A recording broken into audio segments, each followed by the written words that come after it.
Hello दोस्तों, आज की इस वीडियो में हम लोग नीलांबर पीताम्बर यूनिवर्सिटी जिनका सेशन 2025-29 है उनके लिए वीडियो काफ़ी महत्वपूर्ण होने वाला है। क्योंकि आज की इस वीडियो में हम लोग ऑब्जेक्टिव क्वेश्चन और सब्जेक्टिव क्वेश्चन को सॉल्व करने वाले हैं, तो वीडियो का अंत तक बने रहिएगा। ठीक है। सबसे पहले चलिए आप लोगों को जो आप लोगों का जेंडर इक्वालिटी का पेपर है, जो MDC 1 पेपर है, जेंडर इक्वालिटी जिन्हें पढ़ना है, इंट्रोडक्शन टू जेंडर इक्वालिटी, उनका पेपर 19 मार्च का है। ठीक है। तो सबसे पहले हम लोग एग्जाम पर जो आप लोगों का जो है कैसे पूछेगा उसको समझते हैं। तो आप लोगों का जो 10 ठो क्वेश्चन रहेगा, 10 ठो MCQ रहेगा। ठीक है। 10 ठो जो क्वेश्चन रहेगा वो MCQ रहेगा। 5 मार्क्स का जो क्वेश्चन रहेगा वो एक सब्जेक्टिव रहेगा। ठीक है। यानी कि 5 नंबर का क्वेश्चन एक सब्जेक्टिव रहेगा और 15 नंबर का जो क्वेश्चन रहेगा वो 6 ठो रहेगा। ठीक है, 15 मार्क्स का, जिनमें से आप लोगों को 4 ठो बनाना है, तो यहाँ से आप लोगों का 60 मार्क्स हो जाएगा। ठीक है। तो 60 मार्क्स आप लोगों का 15 नंबर का क्वेश्चन रहेगा, 5 मार्क्स का एक ठो रहेगा सब्जेक्टिव और 10 गो ऑब्जेक्टिव रहेगा। ठीक है। यानी कि आप लोगों का जो टोटल एग्जाम होगा वो 75 होगा। ठीक है। यहाँ पर आप लोग काट लीजिए इसको, 75 मार्क्स का आप लोगों का एग्जाम होगा। तो चलिए हम लोग यहाँ पर वीडियो को शुरू करते हैं और देखते हैं ऑब्जेक्टिव क्वेश्चन। ठीक है। इसमें 5 ऑब्जेक्टिव क्वेश्चन मैं VVI लेकर आया हूँ, तो इसको देख लीजिए। शायद एक क्वेश्चन पूछेगा तो आप लोग गलती नहीं करिएगा। ठीक है। पहला जो क्वेश्चन यहाँ पर है कि लैंगिक समानता का क्या अर्थ है, यानी कि जो जेंडर इक्वालिटी है उसका मीनिंग क्या है। तो समानता है यानी कि आप किसी भी लिंग को हो, सभी व्यक्तियों के लिए यह जो लिंग समानता कहता है कि सभी व्यक्ति एक समान है। ठीक है। क्वेश्चन नंबर 2 है कि लैंगिक समानता के लिए किससे लड़ना चाहिए, यानी कि आपके साथ जो लैंगिक लैंगिक लिंग के आधार पर भेदभाव हो रहा है, तब किससे आप लोग यहाँ पर अपना अधिकार मांग सकते हैं, तो समाज से मांग सकते हैं। ठीक है। महिलाएं से तो नहीं मांग सकते हैं, पुरुष से भी नहीं मांग सकते हैं, न्यायिक प्रणाली से भी नहीं मांग सकते हैं। आप समाज से अपना लैंगिक समानता को मांग सकते हैं। ठीक है। क्वेश्चन नंबर 3 है कि लैंगिक समानता के लिए संघर्ष करने वाले मशहूर महिला कौन थी। तो लैंगिक समानता के लिए संघर्ष करने वाले मशहूर नेता कौन थी, सरोजनी नायडू। ठीक है, कौन, सरोजनी नायडू। क्वेश्चन नंबर 4 है कि लैंगिक समानता की रक्षा के लिए विश्व स्तर पर किस दिवस को मनाया जाता है।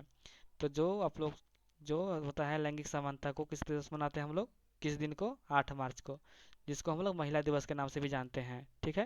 यहाँ पर जून दिया हुआ है, जून को आप लोग काट दीजिए, हमें स्प्रिंट हो गया है। यहाँ पर क्या हो जाएगा, 8 मार्च हो जाएगा। ठीक है। 8 मार्च को हम लोग नेशनल वुमेंस डे मनाते हैं। ठीक है। चलिए आगे चलते हैं। क्वेश्चन नंबर 5 है कि जब यहाँ पर बेटी बचाओ बेटी भारत में पढ़ाओ योजना कब शुरू हुआ था, यानी कि जो योजना आया था बेटी बचाओ बेटी पढ़ाओ, ये योजना भारत में कब शुरू किया गया था। तो इसको 22 जनवरी 2015 में शुरू किया गया था। ठीक है। कब शुरू किया गया था, 22 जनवरी 2015 में। ठीक है। ये रहे आप लोगों का मोस्ट प्रीवियस 5 ऑब्जेक्टिव क्वेश्चन। चलिए आप लोग अब देखते हैं 15 नंबर का सब्जेक्टिव क्वेश्चन। ठीक है। और 2 ठो यहाँ पर 5 मार्क्स का सब्जेक्टिव क्वेश्चन। ठीक है। चलिए यहाँ पर क्वेश्चन दिया हुआ है, देख लीजिए क्वेश्चन पहले आप लोग। ठीक है। चलिए यहाँ पर क्वेश्चन है कि क्वेश्चन नंबर 2 जो 5 मार्क्स का आप लोग का है, तो 5 मार्क्स आप लोग 2 से 3 पेज लिखिएगा, तो उतना में आप लोगों का 4 से 5 नंबर मिल जाएगा। ठीक है। 5 तो नहीं मिलेगा, 4 साढ़े 4 नंबर मिल जाएगा। ठीक है। चलिए क्वेश्चन यहाँ पर है कि समानता सब क्या समझते हैं। ठीक है। यानी कि इक्वालिटी सब क्या समझते हैं। तो इसका आंसर है कि समानता का अर्थ है सभी लोगों को बराबर मानना और उनके साथ बिना भेदभाव के व्यवहार करना। ठीक है। आप लोग अच्छे से समझ लीजिएगा, आप लोग यहाँ पर कॉपी कर नहीं करना है, आप लोग अपने शब्दों में लिखिएगा। एक बार समझ जाइए, उसके बाद आप लोग अपने शब्दों में वहाँ पर लिख देना है। ठीक है। मैं यहाँ पर शॉर्ट में आंसर दिया हूँ, यदि मैं लॉन्ग में आंसर दूंगा तब वीडियो काफ़ी लंबा लंबा हो जाएगा। ठीक है। इसलिए मैं यहाँ पर जो आंसर दिया हूँ वो बिल्कुल शॉर्ट में है, बस आप लोग समझ जाइए, बाकी अपने से लिख लीजिएगा। ठीक है। क्योंकि आप लोगों को यहाँ पर 2 से 3 पेज लिखना है, तो 2-3 पेज लिखिएगा तो वीडियो यहाँ पर काफ़ी लंबा हो जाएगा। ठीक है। चलिए समानता का मतलब क्या है कि सभी लोग क्या है, बराबर है, सभी लोगों को बराबर मानना है, उसके साथ किसी प्रकार का कोई भेदभाव नहीं करना है। ठीक है।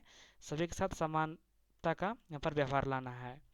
इसमें जाति, धर्म, लिंग, रंग या धन के आधार पर किसी के साथ अलग व्यवहार नहीं किया जाना चाहिए। यानी कि कोई भी व्यक्ति है उसके साथ धर्म के आधार पर, लिंग के आधार पर, रंग के, आप गोरे आप काले हैं, यानी धन संपत्ति के आधार पर उसके साथ भेदभाव नहीं कर सकते हैं। ठीक है। समानता का अर्थ यही है। चलिए आगे देखते हैं।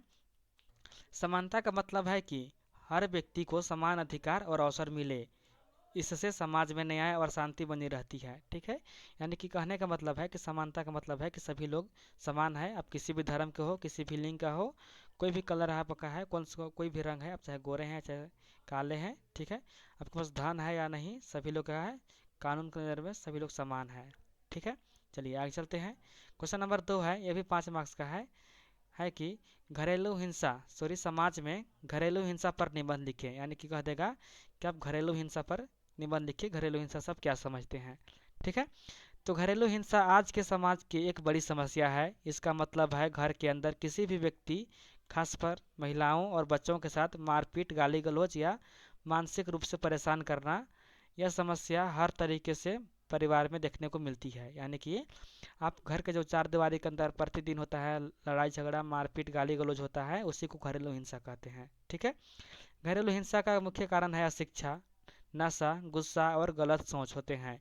कई बार लोग छोटी छोटी बातों पर झगड़ा करके हिंसा करने लगते हैं। इससे घर का माहौल खराब हो जाता है और परिवार के लोग डर और तनाव में रहने लगते हैं। यानी कि जो कारण, इसका मुख्य कारण क्या है कि लोग अशिक्षा के कारण घरेलू हिंसा करते हैं, या तो नशा करके आते हैं, या गलत सोच रहता है कि स्त्री जो है वो घर का ही काम केवल करेगी। ठीक है, ये जो गलत सोच होता है, इसी कारण घरेलू हिंसा होता है। ठीक है, इसका सबसे ज़्यादा असर महिलाओं और बच्चों पर पड़ता है। बच्चे डर जाते हैं और उनका विकास सही से नहीं हो पाता है। ठीक है, जब बच्चा अपने घर में प्रतिदिन लड़ाई झगड़ा देखेगा तो क्या वो नहीं डरेगा? ठीक है, वो डर जाएगा। ठीक है, डरेगा और उसका जो विकास है, उनका जो मानसिक ग्रोथ है वो रुक जाएगा। ठीक है, आगे है कि इस समस्या को रोकने के लिए लोगों को जागरूक होना जरूरी है, शिक्षा का प्रसार करना चाहिए और महिलाओं को उनके अधिकारों की जानकारी देनी चाहिए। साथ ही कानून का सही तरीके से पालन होना चाहिए। ठीक है, घरेलू हिंसा एक बुरी सामाजिक समस्या है। इसे खत्म करने के लिए हमें मिलकर काम करना चाहिए।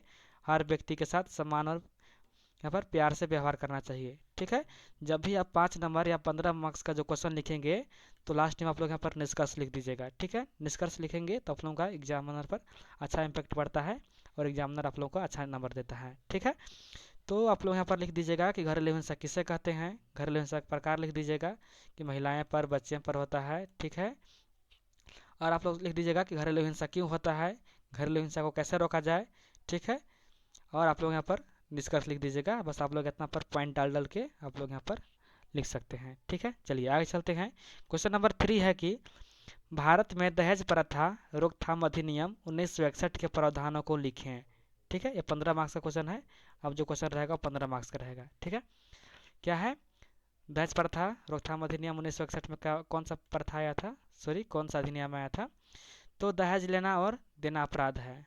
इस अधिनियम के अनुसार दहेज लेना और देना दोनों कानूनन अपराध माने गए हैं। जो 1961 में प्रावधान आया था उसमें पहला था कि दहेज अपना ले सकते हैं और ना दे सकते हैं। ठीक है, दूसरा जो है दंड का प्रावधान, दहेज लेने या देने पर सजा और जुर्माना दोनों हो सकते हैं, दोषी को जेल भी हो सकती है। यानी कि आप दहेज लेते हैं या देते हैं तो आप लोगों को जुर्माना देना पड़ेगा या आप यहाँ पर जेल भी जा सकते हैं। ठीक है, चलिए क्वेश्चन नंबर 3 है कि पॉइंट नंबर 3 है कि दहेज की परिभाषा, यानी कि विवाह के समय या उससे पहले या बाद में दिए गए धन, वस्तु या संपत्ति को दहेज माना जाता है। यानी कि जब आप शादी कर रहे हैं, शादी के समय या शादी के पहले या शादी के बाद जो आप मांगते हैं, ठीक है, जो आप वस्तु की मांग करते हैं या संपत्ति की मांग करते हैं, उसी को दहेज यहाँ पर माना गया है। ठीक है, शिकायत का अधिकार, पीड़ित महिलाओं, उसके परिवार या कोई भी व्यक्ति इस अपराध की शिकायत कर सकता है। यानी कि कोई भी अगर जब लड़का वाला ज़बरदस्ती कर रहा है कि हमको दहेज दीजिए तभी शादी करेंगे, तो आप लोग यहाँ क्या कर सकते हैं, शिकायत कर सकते हैं। ठीक है, यह 1961 में प्रावधान आया था। चलिए 5 नंबर पॉइंट है कि यह कानूनन महिलाओं को दहेज के कारण होने वाले अत्याचार से बचाने के लिए बनाया गया है। यानी कि जो कानून बनाया गया था उसमें महिलाओं को अत्याचार किया जा रहा था। यानी कि कोई भी जो आदमी है वो अपने जो बच्चा था उसको भ्रूण में ही, यानी कि पेट में ही मार देता था। क्यों मार देता था? क्योंकि लड़की जब बड़ी होगी तो उसको दहेज देना पड़ेगा। ठीक है, और जब बाप गरीब रहेगा तो दहेज कहाँ से देगा? इसी कारण से महिलाओं पर काफ़ी अत्याचार हो रहा था। ठीक है, इसी कारण से यह कानून 1961 में आया था कि दहेज प्रथा अधिनियम। इस अधिनियम के अनुसार आप दहेज न ले सकते हैं और न दे सकते हैं। ठीक है, चलिए समझ गए, आगे चलते हैं।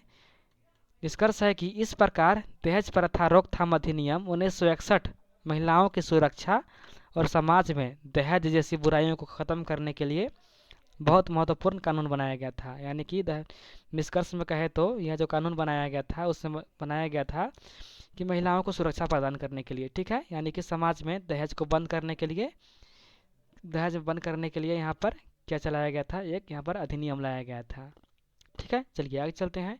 क्वेश्चन नंबर 4 है कि लिंग रूढ़िवादिता का क्या है, इस पर संक्षिप्त टिप्पणी लिखें। ठीक है, लिंग रूढ़िवादिता का अर्थ है समाज में पुरुष और महिलाओं के लिए तय की गई पुरानी और गलत धारणाएं।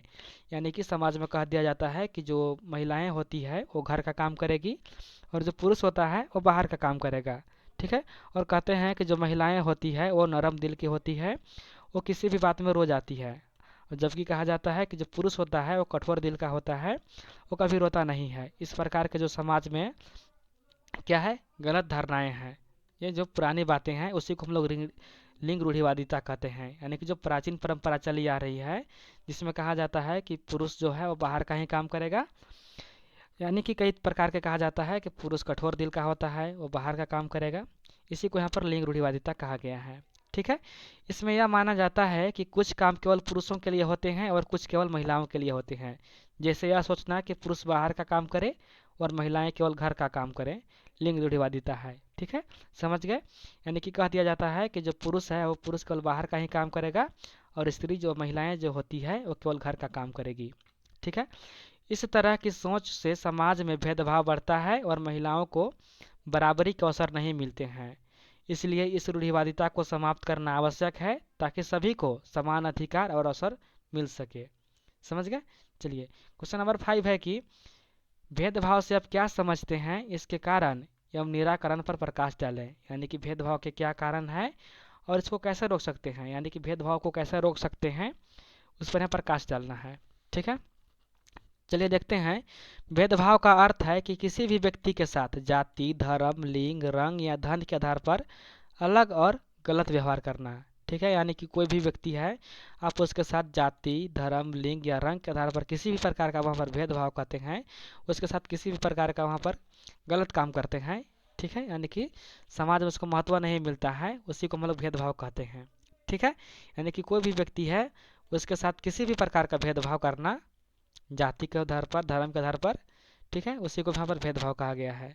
इसमें कुछ लोगों को कम समझा जाता है और उनके साथ अन्याय किया जाता है। यानी कि समाज में कई ऐसे लोग होते हैं जिनको वहाँ पर कम समझ लिया जाता है, यानी कि ये व्यक्ति जो है वो क्या है, उसके साथ भेदभाव करते हैं, यानी कि वह कम समझा जाता है जिसके कारण उसके साथ यहाँ पर अन्याय किया जाता है।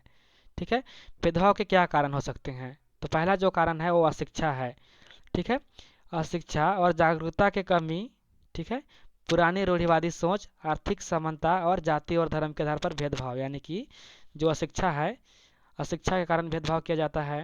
पुरानी रूढ़िवादी सोच, यानी कि जो पुरानी सोच होती है, ठीक है, उस आधार पर भेदभाव किया जाता है, यानी कि अपनी जाति के हैं उसके साथ भेदभाव किया जाता है, जो पुरानी सोच है। आर्थिक असमानता, यानी कि उसके पास धन कम है, उसके आधार पर भी भेदभाव किया जा सकता है।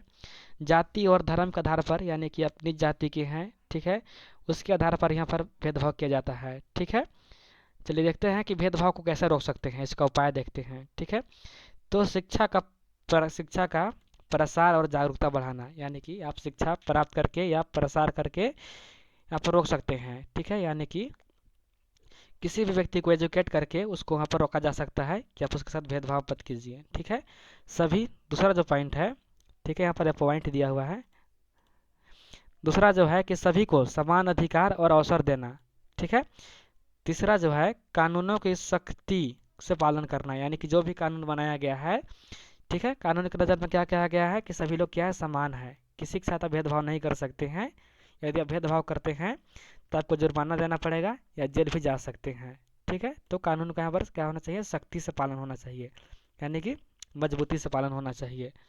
समाज में समानता और भाईचारे की भावना बढ़ाना। ठीक है, इसका जो निष्कर्ष है कि इस प्रकार भेदभाव एक सामाजिक बुराई है जिसे दूर करने के लिए शिक्षा, जागरूकता और समानता की भावना बहुत जरूरी है। यानी कि भेदभाव जो है वो सामाजिक बुराई है। ठीक है, यह बहुत ही गलत यहाँ पर होता है किसी भी व्यक्ति के साथ। इसको दूर करने के लिए आप शिक्षा प्राप्त करके यहाँ पर या जागरूकता फैलाकर या सभी के साथ समानता का व्यवहार कर कर यहाँ पर इसको रोक सकते हैं। ठीक है, तो दोस्तों ये रहे आप लोगों का मोस्ट वीवीआई ऑब्जेक्टिव और सब्जेक्टिव क्वेश्चन। आशा करता हूँ कि वीडियो पसंद आया होगा। वीडियो पसंद आया होगा तो वीडियो को लाइक करके चैनल को सब्सक्राइब कर लीजिए।